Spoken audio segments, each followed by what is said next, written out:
Hello, good morning student. मैं फिर से इस यूट्यूब चैनल पर आप लोग का स्वागत करता हूं। आशा करता हूं कि इससे पहले जो भी क्लास चले हैं वो क्लास आप लोग बेहद ढंग से समझे होंगे और इस क्लास को और ये जो क्लास चलने वाला है ये क्लास बहुत ही महत्वपूर्ण क्लास चलने वाला है। ये क्लास जो है अब हम लोग ज्यामिति की ओर प्रवेश करते हैं और ज्यामिति में जो पहला भाग है उसे हम लोग त्रिभुज स्टार्ट करेंगे बच्चों। तो पहले ये पता होना चाहिए कि त्रिभुज का आपका जो गुण होता है, क्या गुण आपको पता है या नहीं पता है। अगर ये त्रिभुज का गुण पता नहीं है तो पहले त्रिभुज का गुण पर आज हम लोग चर्चा करेंगे, फिर हम लोग समरूप पर, फिर हम लोग सर्वांगसम पर, फिर उसके चिन्ह पर, और धीरे धीरे हम लोग आगे की ओर बढ़ते जाएंगे ताकि जो आपके प्रश्न होंगे वो प्रश्न आपको सीखने में सहूलियत होंगे बच्चों। तो मैं आशा करता हूं कि ये जो चैप्टर पढ़ा रहे हैं ये चैप्टर, ये क्लास 10th में ये चैप्टर त्रिभुज है, लेकिन हम आपको बता देते हैं कि इससे पहले आप क्लास 9th में ये पढ़े हैं, 8 में ये पढ़े हैं, और स्टार्ट तो ये क्लास 5 से ही हो जाता है। तो अगर आप क्लास 5 से अगर ना भी पढ़े होंगे तो हम मतलब थोड़ा फंडामेंटल पार्ट देने का प्रयास करेंगे और आप लोग थोड़ा ध्यान से देखिएगा।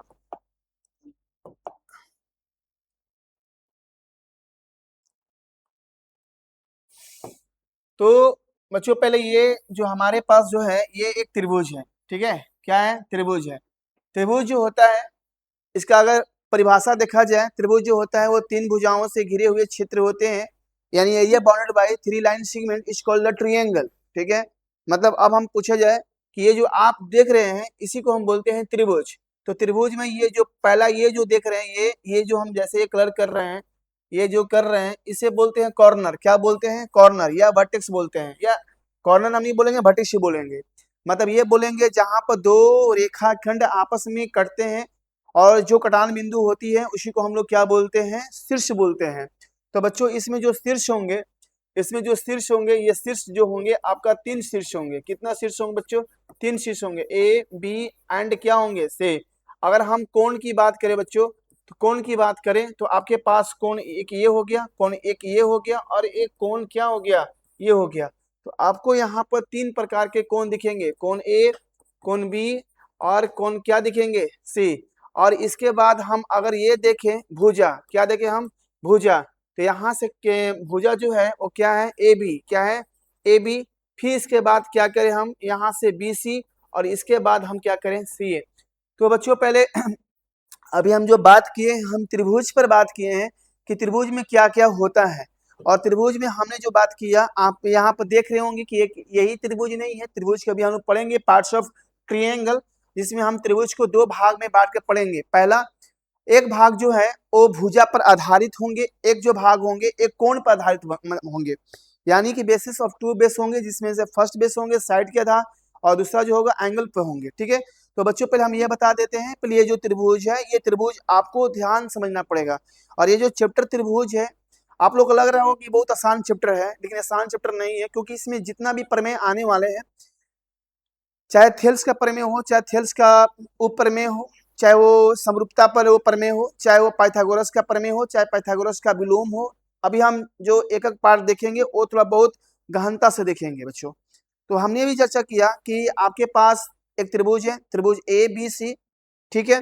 तो ऐसा कोई नेमिंग नहीं है। और एक चीज बता देते हैं, त्रिभुज का जब भी कोई नेमिंग होता है ना और इसका एक सिंबल होता है, हम किसी चीज का सिंबल देते हैं, इसे स्मॉल, जिसे केमिस्ट्री में जब पढ़े होंगे इसे डेल्टा बोलते हैं। क्या बोलते हैं? डेल्टा, ठीक है। जिसे हम लोग स्मॉल ट्रायंगल, जिसे हम लोग छोटा सा त्रिभुज दिखाकर हम लोग सूचित करते हैं। तो देखो बच्चों, हम त्रिभुज का एक लिखने का नियम होता है कि अगर ए बी सी लिखे हैं तो ए बी सी होना चाहिए, अगर आप पी क्यू लिखे हैं तो पी क्यू आर होना चाहिए। तो ऐसा नहीं है कि अगर आप ए पी क्यू लिखेंगे तो ये गलत हो जाएगा, ये भी गलत नहीं होगा, लेकिन एक सीक्वेंस होना चाहिए, और वो आपके पास सीक्वेंस होना बहुत जरूरी है, ठीक है। तो ये ध्यान दीजिएगा कि जो हमने बताया त्रिभुज पी क्यू आर, त्रिभुज ए बी सी, त्रिभुज डी डी ई एफ, चाहे जो भी त्रिभुज आएंगे वो त्रिभुज का एक सही क्रम में लिखाना चाहिए।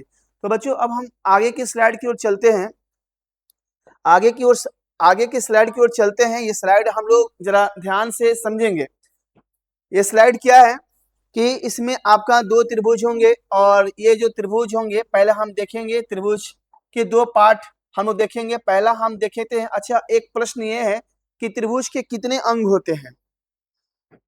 त्रिभुज के अगर एग्जाम में आ जाए कि त्रिभुज के कितने अंग होते हैं, तो त्रिभुज के 6 अंग होते हैं। पहला जो होते हैं 3 कोण के आधार पर, और 3 जो होता है वो भुजा के आधार पे होते हैं। ठीक है, तो ये ध्यान दीजिएगा।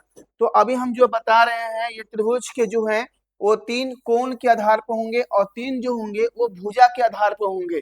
ठीक है, आप जरा सा इस चीज को ध्यान से देखिएगा।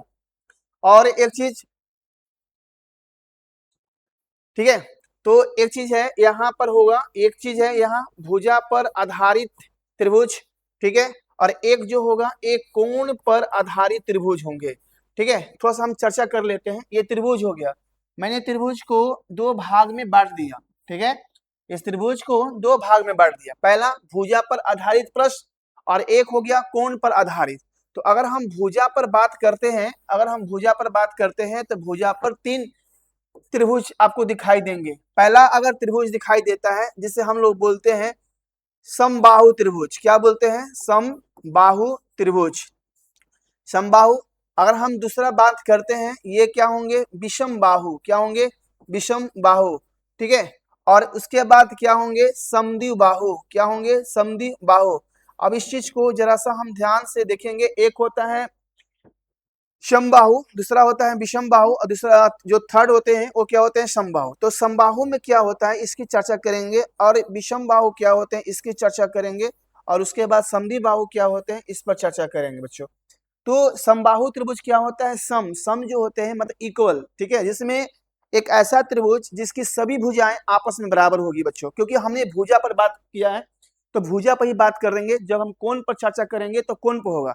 तो ये जब 2 पार्ट आप नहीं समझिएगा, त्रिभुज का 6 भाग, सॉरी, त्रिभुज का 6 अंग होते हैं, और 6 अंग समझना आपके लिए बहुत ही बेहद जरूरी है। तो ये जो त्रिभुज है ये समबाहु त्रिभुज है। समबाहु त्रिभुज में क्या होता है कि सभी भुजाएं आपस में क्या होती हैं? बराबर होती है। विषम बाहु त्रिभुज जो होती है इसकी कोई भी भुजाएं आपस में बराबर नहीं होती है। और एक समद्विबाहु जो त्रिभुज होती है इसकी कोई 2 भुजा, मैं फिर से बोल रहा हूं, ऐसा नहीं है कंपलसरी कि यही 2 भुजा हो सकते हैं। एनी 2 साइड्स, कोई 2 भुजा आपस में बराबर होंगे। और अब हम कोण पर चर्चा करते हैं। जब हम कोण पर चर्चा करते हैं, कोण के आधार पर 3 प्रकार के त्रिभुज होंगे। पहला जो त्रिभुज होंगे, इसके बाद हम आते हैं, ये होंगे समकोण त्रिभुज। क्या होंगे? समकोण त्रिभुज। ठीक है, ऐसा नहीं है कि ये सीरियल बाई हो गया, आपको जो लिखना है लिख सकते हो, हम एक ऐसे बता रहे हैं। फिर हो गया न्यूनकोण त्रिभुज, और उसके बाद जो होते हैं वो क्या होते हैं? अधिक कोण त्रिभुज। क्या होते हैं? अधिक कोण त्रिभुज। तो अब ये समझेंगे कि ये समकोण त्रिभुज, अधिक कोण त्रिभुज और न्यून कोण त्रिभुज के आधार पर त्रिभुज होते हैं वो 3। तो आप देख सकते हैं 3 त्रिभुज यहाँ हुआ, 3 त्रिभुज यहाँ हुआ, 3 3 कितना हुआ? 6 हुआ। अगर हम समकोण त्रिभुज कहें तो यानी किसी भी त्रिभुज में एक कोण का मान अगर 90 डिग्री हुआ तो उसे क्या बोलेंगे? समकोण त्रिभुज। और न्यूनकोण त्रिभुज हम किसे बोलेंगे? यदि किसी त्रिभुज में तीनों कोण 90 डिग्री से छोटा होना चाहिए। कितना होना चाहिए? 90 डिग्री से कितना होना चाहिए? छोटा होना चाहिए। अगर हम यहाँ पर जोड़ते हैं तो ये कितना होगा? ठीक है, और यहाँ पर कितना होगा? 90। और इस त्रिभुज में क्या होगा? इस त्रिभुज में अगर देखा जाए, ठीक है, इस त्रिभुज में अगर देखा जाए तो एक जो कोण होंगे मतलब 90 से क्या होंगे? ज्यादा होंगे। तो ये पूरा जो त्रिभुज देख रहे हैं ये त्रिभुज का एक भाग हुआ, त्रिभुज का एक अंग हुआ, जिसमें 3 भुजा के आधार पर और 3 क्या हुआ? कोण के आधार पर है। तो हम आशा करते हैं कि आप यहाँ तक त्रिभुज समझ लिए होंगे, और चाहे तो इस स्लॉट को आप क्या कर सकते हैं? स्क्रीनशॉट ले सकते हैं। तो बच्चों हम अब उम्मीद करते हैं कि अगला जो स्लाइड हम बताने वाले हैं ये थोड़ा सा आपके लिए बहुत ही जरूरी है। अभी हमने क्या चर्चा किया कि त्रिभुज के प्रकार। ठीक है, हमने त्रिभुज बताया कि त्रिभुज किसे कहते हैं, त्रिभुज के कितने अंग होते हैं, मैंने इस पर चर्चा किया। अब जो चर्चा करने वाले हैं उस पर थोड़ा सा ध्यान से समझा जाए। ठीक है, आइए। तो पहला बात यह है कि अब हम जो त्रिभुज बताने वाले हैं तो आप इसमें त्रिभुज में आप समझ गए होंगे कि कौन सा समकोण त्रिभुज है, कौन सा समद्विबाहु त्रिभुज है, कौन क्या है। तो ये चीज आप लोगों ने समझ लिया। अब हम समझाने वाले हैं सर्वांग समता, जैसे हम लोग कॉन्ग्रेंट बोलते हैं। क्या बोलते हैं? कॉन्ग्रेंट। तो सर्वांग समता हम किसे बोलेंगे? देखिए, सर्वा प्लस अंग प्लस सम, वहां पर अंग आया। लेकिन आप इस जो अभी लैंग्वेज है, इस लैंग्वेज को थोड़ा सा आपको समझने में टाइम लगेगा। ये क्या है? सर्वांग सम। क्या है? सर्वांग सम। ध्यान दीजिएगा, सर्वांग सम। ठीक है, ये आपको सुनने में लग रहा होगा कि सर ये क्या बता रहे हैं सर्वांग सम। आपको दो पार्ट अभी समझना होगा कि सर्वांग सम किसे कहते हैं, क्या सर्वांगसम होता है, सर्वांगसम पर कैसे प्रश्न बनते हैं, ये आपको आइडिया होना चाहिए। और जब आप सर्वांगसम समझ लोगे तो फिर आपको एक समरूपता मतलब समरूप आपको समझना पड़ेगा, जिसे हम सिमिलरिटी बोलते हैं। तो ये ऐसे दो पार्ट हैं जो सर्वांगसम और समरूपता, एक ऐसे पार्ट हैं जो आपको समझने के लिए थोड़ा सा समय देना पड़ेगा। तो बच्चों पहले आप इसे जरा ध्यान से समझोगे कि सर्वांग सम, सर्वा प्लस अंग प्लस सम, ये कहना क्या चाहता है ये। और ये ध्यान दीजिएगा, ये कभी भी दो ज्यामितीय आकृति हो सकते हैं। ऐसा नहीं है कि वो त्रिभुज होंगे, वो त्रिभुज भी हो सकते हैं, वृत्त भी हो सकते हैं, मतलब दो जो भी ज्यामितीय आकृति होंगे। तो हमें लगता है कि जो ज्यामितीय आकृति होती है, एक रेखा भी होती है, किरण भी होती है, रेखाखंड भी होती है, त्रिभुज भी होती है, चाहे चतुर्भुज भी होती है, चाहे वृत्त भी होती है। लेकिन अब हम उसमें बात करेंगे बहुभुज। क्या बात करेंगे? बहुभुज, जिसे इंग्लिश में बोलते हैं इसको हम लोग बोलेंगे, ध्यान समझिएगा, ये जो सर्वांगसम है। ठीक है, अब ये कभी भी चर्चा होंगे सर्वांगसम, यहाँ पर हमेशा दो आकृति होना चाहिए। कितनी होनी चाहिए? पहले दो आकृति होना चाहिए, दो आकृति में ये कंपेयर होगा। ध्यान दीजिएगा, दो आकृति। ठीक है, अब ये दो आकृति क्या क्या हो सकता है? सर्वांगसम का पहले हम लोग मीनिंग समझते हैं, व्हाट इज कॉन्ग्रुएंट। ठीक है, सर्वांगसम यानी दो ज्यामितीय आकृति जिनके सभी अंग आपस में क्या हो? समान हो। अब आसान भाषा में समझ सकते हैं, यानी कि दो ज्यामितीय आकृति जो आपस में एक दूसरे को परस्पर पूरी तरह से ढक ले। आप समझे हम क्या बात बोले? जैसे मान लीजिए कि एक मेरा हाथ हुआ, ठीक है, एक मेरा हाथ हुआ, यही मेरा भी हाथ है, और दोनों हाथ को अगर हम पूरा तरह से ढक ले बच्चों, तो इसे आप जब ध्यान से देखोगे तो जो पिछला हाथ है उसका पूरा जो फिंगर है, ये एक दूसरे फिंगर, जो दूसरे हाथ के फिंगर है, ये पूरी तरह से क्या किए हैं? ढक लिए हैं। अगर ये पूरी तरह से ढक लेंगे, अगर ये पूरी तरह से ढक लेंगे तो समझ लीजिएगा कि ये सर्वांगसम है। अगर ये पूरी तरह से नहीं ढकेंगे, जैसे अब ये पूरी तरह से नहीं ढक रहे, तो इसे सर्वांगसम नहीं बोलेंगे। हमने क्या बोला कि दो ज्यामितीय आकृति जिनका प्रत्येक भाग यानी जिनका प्रत्येक अंग एक दूसरे को क्या करता है? स्पर्श करता है, एक दूसरे को छूता है, या एक दूसरे को पूरी तरह से ढकता है, तो इसी को हम लोग क्या बोलते हैं? सर्वांगसम। क्या बोलते हैं बच्चों? सर्वांगसम। तो आप सर्वांगसम आप समझ रहे हैं कि सर्वांगसम में और क्या क्या हो सकता है? 10 रुपए के दो सिक्के लीजिए, एक दूसरे के ऊपर रख दीजिए, चाहे 50 रुपए का दो नोट लीजिए, एक दूसरे को रख लीजिए। ठीक है, चाहे तो आप दो वृत्त लीजिए। अब हम दो वृत्त ले रहे हैं, जरा समझिएगा। एक वृत्त यहाँ, एक वृत्त जो है, एक वृत्त यहाँ पर है, ठीक है, और एक वृत्त यहाँ पर है। इसका भी जो त्रिज्या है, इसका भी जो त्रिज्या है वो 4 सेंटीमीटर है, और इसका भी जो त्रिज्या है ये 4 सेंटीमीटर है। जरा बच्चों सोचो कि अगर ये दोनों वृत्त को एक दूसरे पर ढक ले, अगर रख दे, तो ये पूरे वृत्त आपस में क्या होंगे? एक दूसरे को ढक लेंगे। क्या करेंगे? ढक लेंगे। अच्छा, अगर मान लो कि ये एक लाइन सेगमेंट है ए बी, क्या है? ए बी, इसकी लंबाई मान लेते हैं ये 5 सेंटीमीटर है। एक दूसरा लाइन सेगमेंट है, इसका दूसरा लाइन सेगमेंट है, इसका भी लंबाई कितना है? 5 सेंटीमीटर। फिर भी एक दूसरे को ढक लेंगे, तो हम यहाँ कह सकते हैं कि ये दोनों रेखाखंड क्या है? सर्वांगसम है। ठीक है, सर्वांगसम है। अच्छा, एक एग्जाम्पल और लेते हैं। यहाँ पर एक त्रिभुज है, यहाँ पर एक त्रिभुज है, यहाँ भी एक त्रिभुज है। ठीक है, अब हम कहें कि ये त्रिभुज जो होगा 5 सेंटीमीटर, ये भी 5 सेंटीमीटर, ये भी 5 सेंटीमीटर। ठीक है, और यहाँ भी एक त्रिभुज है 5 सेंटीमीटर, यहाँ भी 5 सेंटीमीटर, यहाँ भी कितना है बच्चों? 5 सेंटीमीटर। तो मेरा सवाल ये है कि क्या दोनों जो त्रिभुज है एक दूसरे को ढक लेगा? अगर वो एक दूसरे को ढक लेगा तो समझ लीजिएगा कि वो सर्वांगसम है। अगर वो एक दूसरे को नहीं ढकता है तो सर्वांगसम नहीं है। तो अब ये समझने वाली बात ये है कि सर आपका ये जो बताया हुआ है, ये तो हम समझ रहे हैं कि ये जो भी फिगर है, ये फिगर पूरे तरह से सर्वांगसम है, ये कॉन्ग्रुएंट है। लेकिन मेरा एक सवाल और है कि क्या दो वृत्त आपस में सर्वांगसम हो सकते हैं? आपके पास रीजन है।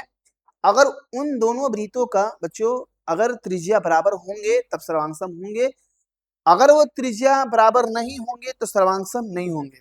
ठीक है, लेकिन मेरा प्रश्न ये है कि क्या सभी सभी वृत्त, सभी वृत्त, सभी आयत, सभी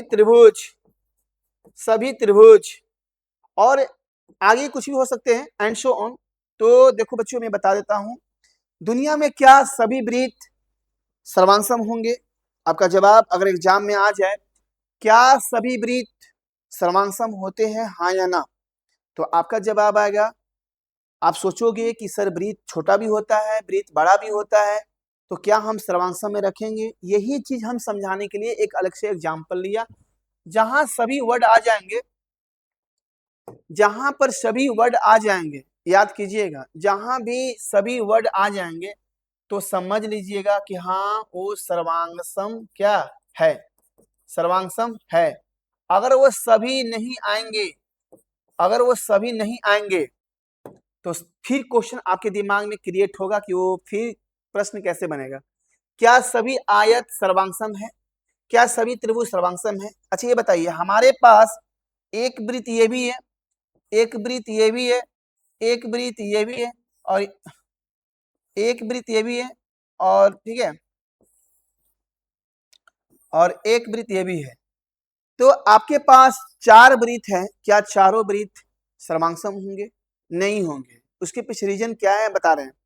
इसका एक रीजन है कि इसका जो त्रिज्या है कुछ और है, इसका त्रिज्या कुछ और है, इसका त्रिज्या कुछ और है, और इसका त्रिज्या कुछ और है, और इसका त्रिज्या क्या है, कुछ और है।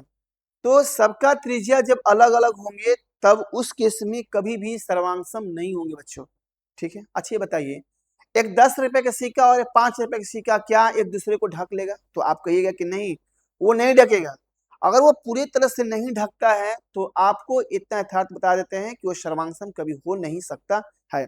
चलिए, आप ये हमको लगता है कि ये स्लॉट है जो आप पूरे तरह से क्या किए हैं, समझ लिए हैं। अब हम नेक्स्ट चलते हैं कि अब हम सर्वांगसम का थोड़ा सा गुण समझते हैं कि सर्वांगसम होता क्या है, क्या सर्वांगसम का पार्ट जो है वो क्या होता है, इसका थोड़ा सा हम गहन अध्ययन करते हैं और थोड़ा सा डीप एनालिसिस करते हैं इसका, ठीक है। आइए, एक त्रिभुज ये है, ध्यान दीजिएगा, एक त्रिभुज आपके पास ये है, ठीक है, एक त्रिभुज जो है ध्यान दीजिएगा,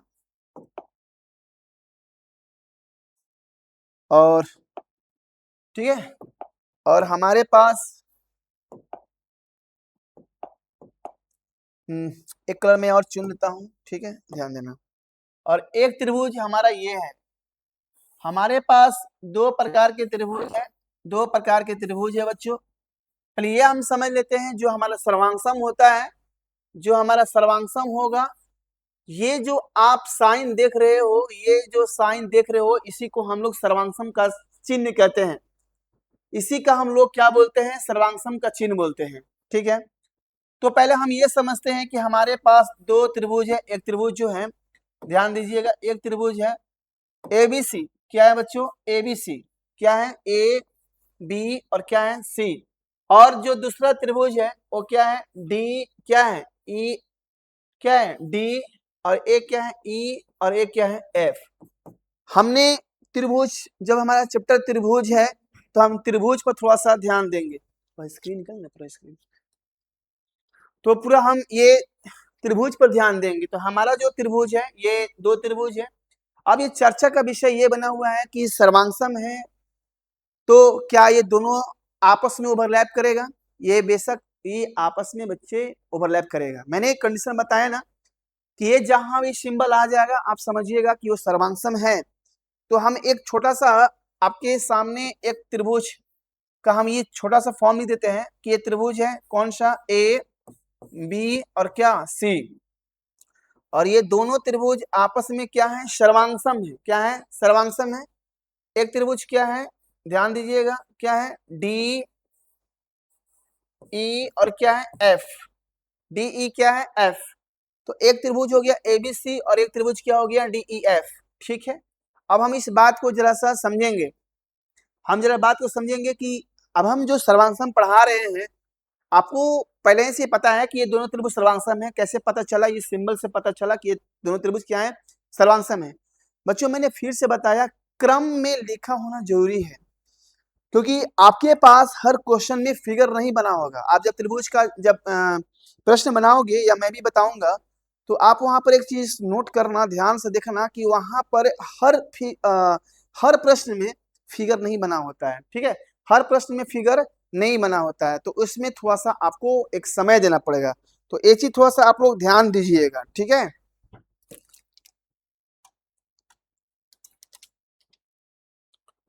तो आइए, पहला, इसमें दो केस बनते हैं। पहला जो केस होते हैं, जरा ध्यान दीजिएगा, सभी संगत सभी संगत सभी संगत कोण सभी संगत कोण आपस में बराबर होते हैं। क्या होते हैं? आपस में क्या होते हैं बच्चों? बराबर होते हैं। तो मैंने एक अभी पॉइंट लिखा है, ये पॉइंट आप लोग को, इसमें दो ही पॉइंट है। फर्स्ट पॉइंट एक कोण के आधार पर, सेकंड पॉइंट भुजा पदार्थ, ठीक है।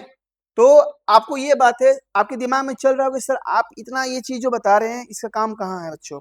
है ये चीज मुझे पता है कि आगे आने वाला जो भी चैप्टर होंगे ना, ये सर्वांगसम बार बार आपको परेशान करेगा। और एक नोट पॉइंट हम आगे बताएंगे कि all congruent figure it must be the similar, ठीक है, ध्यान दीजिएगा, जितने भी सर्वांगसम, जो भी फिगर सर्वांगसम होंगे वो फिगर सिमिलर होंगे, मतलब समरूपता होंगे, लेकिन जितना भी फिगर में समरूप होंगे वो कोई जरूरी नहीं है कि वो क्या होंगे, सर्वांगसम होंगे। बट एक हो सकते हैं, कुछ कंडीशन हो सकते हैं, तो हम कंडीशन पे आएंगे। हमारा सवाल यह है कि इसका सभी संगत कोण आपस में बराबर होता है, तो जो ए का संगत कोण बनेगा बच्चों वो क्या बनेगा? डी बनेगा। क्या बनेगा? डी बनेगा। हमने लिख दिया कि ए का संगत कोण क्या बना? डी बना, ठीक है बच्चों। उसी प्रकार हम बी का संगत कोण क्या बनेगा? ई बनेगा। क्या बनेगा? ए। जो बी का होगा वो क्या होगा? ई होगा। मतलब जितना कोण बी होंगे उतना ही कोण क्या होंगे? ई होंगे, ठीक है। और एक लास्ट में, इस लास्ट में एक पॉइंट और है कि जितना कोण इसमें सी होंगे उतना ही कोण इसमें क्या होंगे? एफ होंगे। क्या होंगे? एफ होंगे, ठीक है, एफ होंगे। ध्यान से देखिएगा। तो मेरा सवाल ये है कि आपने संगत कोण समझ लिया। संगत कोण एक चीज और बताते हैं, संगत कोण जब भी होंगे तो इसका जो भी फर्स्ट होंगे, इस त्रिभुज का पहला, इस त्रिभुज का पहला, इस त्रिभुज का दूसरा, इस त्रिभुज का दूसरा, इस त्रिभुज का तीसरा और इस त्रिभुज का तीसरा, माने इस त्रिभुज का जो पहला होगा इसका भी पहला होगा, और इसका दूसरा होगा इसका भी दूसरा होगा, इसका तीसरा होगा इसका भी तीसरा होगा। मतलब आप समझ सकते हो कि जो पहला होंगे वो पहला, दूसरा होंगे दूसरा, जो तीसरा होंगे तीसरा। इसी को बोलते हैं संगत। क्या बोलते हैं? संगत। तो ये पूरी भाग हो गया, और ये जो संगत कोण हो गया आपस में क्या हो गया? बराबर हो गया बच्चों। अब इसमें पहला केस हम समझे, अब हम दूसरा केस में समझते हैं, ध्यान से समझिएगा। दूसरा केस में कि सभी संगत भुजाएं, सभी संगत भुजाएं, सभी संगत भुजाएं आपस में बराबर होते हैं।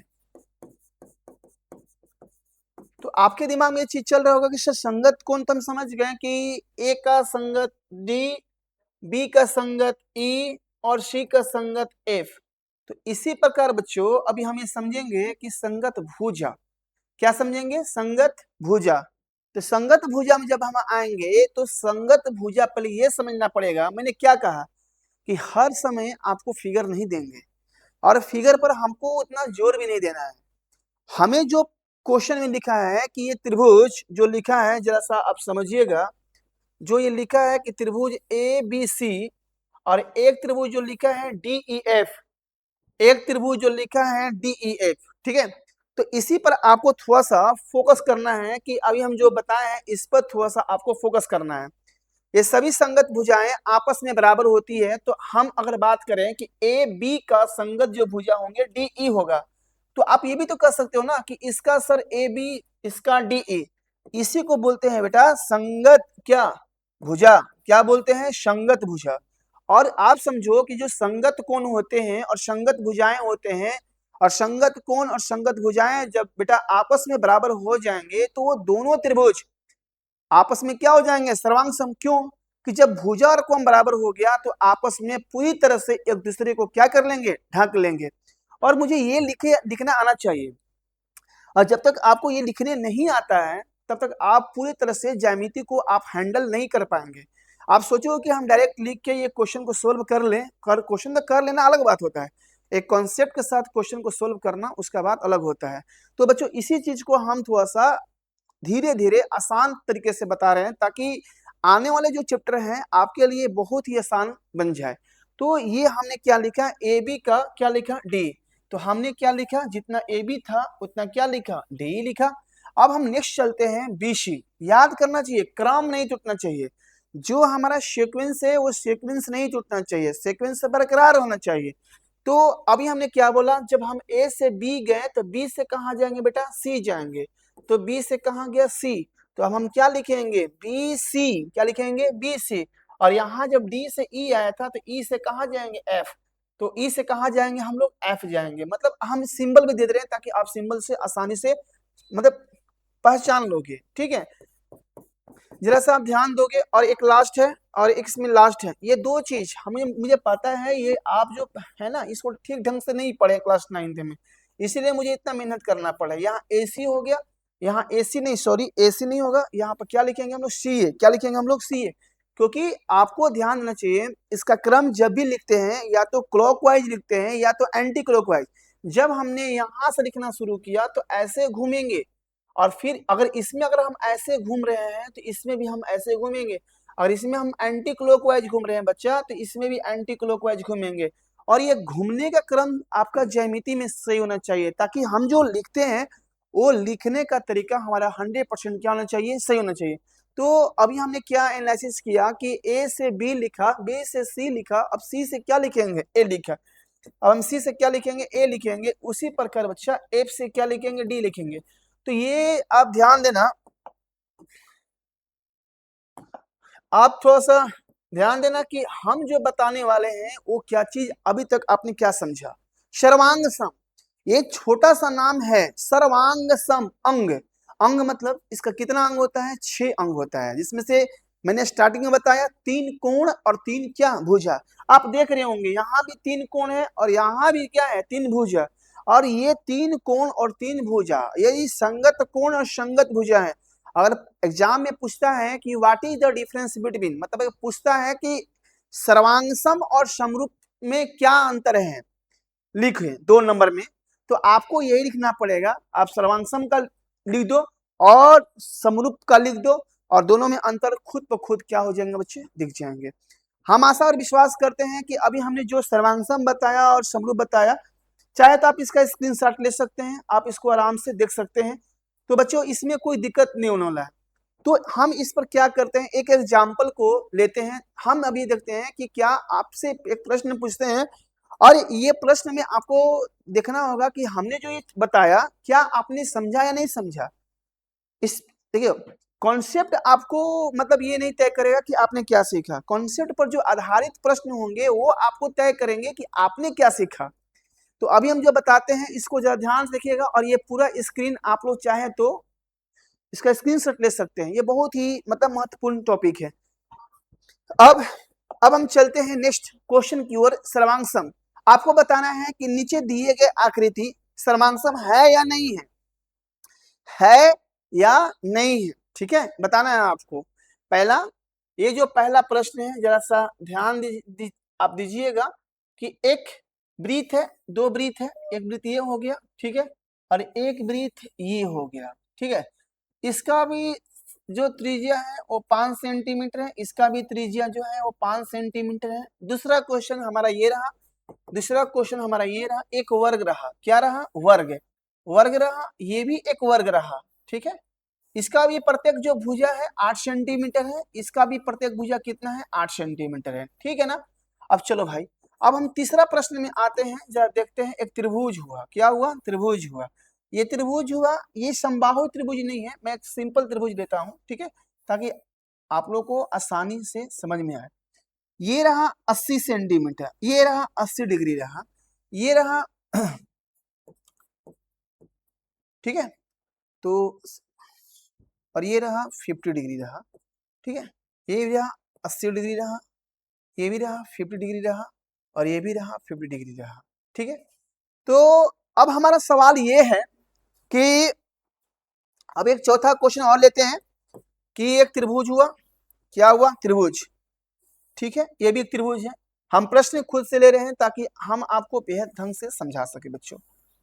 तो हमारे पास एक त्रिभुज है जिसकी लंबाई ये भी 6 सेंटीमीटर हुआ, ये भी 6 सेंटीमीटर हुआ, और ये भी 6 सेंटीमीटर हुआ, ये भी 6 सेंटीमीटर हुआ, 6 सेंटीमीटर हम सबका ले लेते हैं। अब आपको ये तय करना है, आपको बताना है कि क्या ये पहला, दूसरा, तीसरा, चौथा सर्वांगसम है या नहीं है।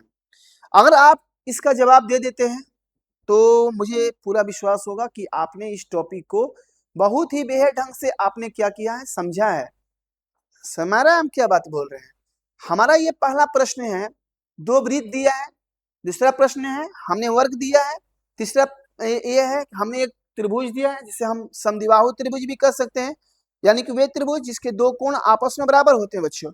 जब किसी भी त्रिभुज का जब 2 कोण आपस में बराबर होंगे तो इट मस्ट भी इसका 2 भुजाएं, सम्मुख भुजाएं अपोजिट साइड भी आपस में क्या होंगे, इक्वल होंगे, क्या होंगे, इक्वल होंगे। और जो बच्चे तीसरा लिखे हैं इसे समबाहु त्रिभुज कहेंगे। समबाहु त्रिभुज ये सब चीज बताने लायक नहीं है, क्योंकि ये सब चीज अगर बताने लगेंगे तो फिर बहुत टाइम थोड़ा सा टेकन हो जाएगा। समबाहु त्रिभुज क्या है कि जिसकी सभी भुजाएं आपस में बराबर होती हैं और सभी प्रत्येक कोण आपस में कितने डिग्री होता है, 60 डिग्री होता है। तो आप समझ गए होंगे। आपका पहला जवाब होगा कि इसमें जो रेडियस है, रेडियस 1 और रेडियस 2, ठीक है, यानी कि हम क्या देख रहे हैं कि दोनों का जो रेडियस है बच्चों ये कितना है, 5 सेंटीमीटर। तो हम पहला को कह सकते हैं हाँ, यस, ये दोनों फिगर हमारा क्या है, कॉन्ग्रुएंट है, मतलब सर्वांगसम है। बस समझ में आया।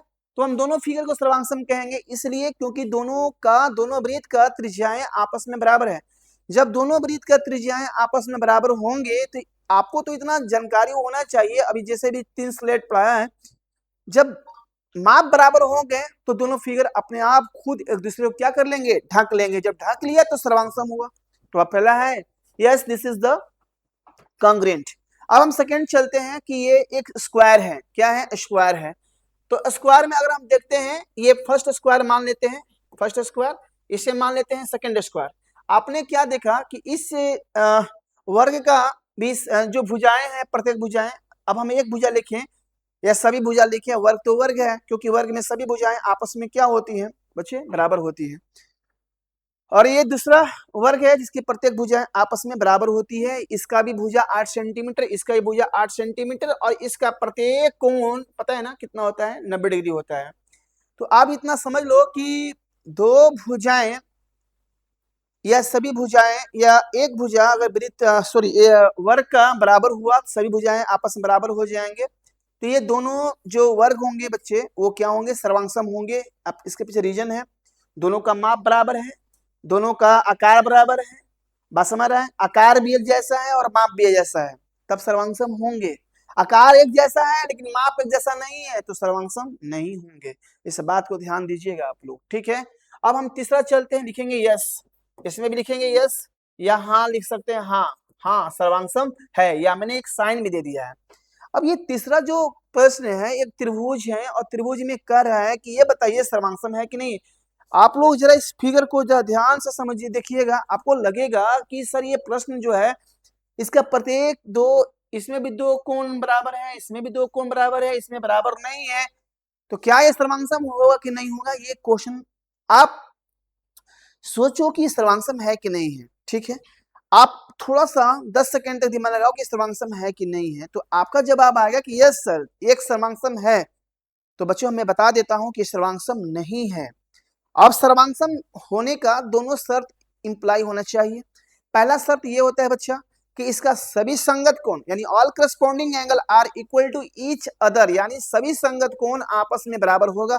सर ये तो सभी संगत कोण आपस में बराबर है, तो फिर ये सर्वांगसम क्यों नहीं हुआ। हम कि बच्चा एक चीज हम आपको बता देते हैं कि इसका भुजा नहीं दिया है, बात समझ रहा है। अगर जब तक इसका भुजा नहीं देगा तब तक हम इसका सर्वांगसम नाम नहीं देंगे। आपको क्या गारंटी है सर ये तो ठीक है, आपको क्या गारंटी है कि अगर सर ये 8 सेंटीमीटर हुआ, मानते हैं ये भी 8 सेंटीमीटर हुआ, और ये मान लीजिए कि ये 9 सेंटीमीटर हुआ, और ये हुआ मान लीजिए कि ये 6 सेंटीमीटर हुआ, ये भी 6 सेंटीमीटर हुआ, ये मान लीजिए 7 सेंटीमीटर, आपको क्या गारंटी है कि ये दोनों भुजाएं एक जैसा होंगे? तो हम भुजा को तो तय नहीं कर सकते हैं। और देखो बता देते हैं, ये मैथ है बच्चा, और ये खुद से हम तय नहीं करते हैं, हम क्वेश्चन से ही तय करते हैं। और हम देखो बताए ना, हम जज बनने नहीं आए, एग्जाम में जब बैठे होते हैं तो क्वेश्चन तुम्हारे अनुसार नहीं चलता है, जो क्वेश्चन होते हैं, प्रश्न होते हैं, वो अपने अनुसार बनते हैं। अब ऐसा नहीं है कि वो क्वेश्चन में पूछ रहा है सर्वांग समता और आप समरूपता का नियम लगाइएगा तो वहां पर क्वेश्चन नहीं बनेगा। आप ये पाइथागोरस का थ्योरम बनाना है, आप थेल्स का प्रमेय लगाइएगा तो प्रश्न नहीं बनेंगे, ठीक है। तो ये सर्वांगसम नहीं होंगे, this is it is not क्या कॉन्ग्रेंट, मतलब ये सर्वांगसम नहीं होंगे। अब हम नेक्स्ट की ओर चलते हैं, जरा ध्यान दीजिएगा। सर ये एक त्रिभुज है, ठीक है, क्या ये भी सर्वांगसम होगा? क्या ये भी सर्वांगसम होगा? तो आपका जवाब आएगा कि सर इसका प्रत्येक भुजा तो आपस में बराबर है। हम कि हाँ प्रत्येक भुजा बराबर है। तो बच्चा क्या इसका प्रत्येक कोण आपस में बराबर है?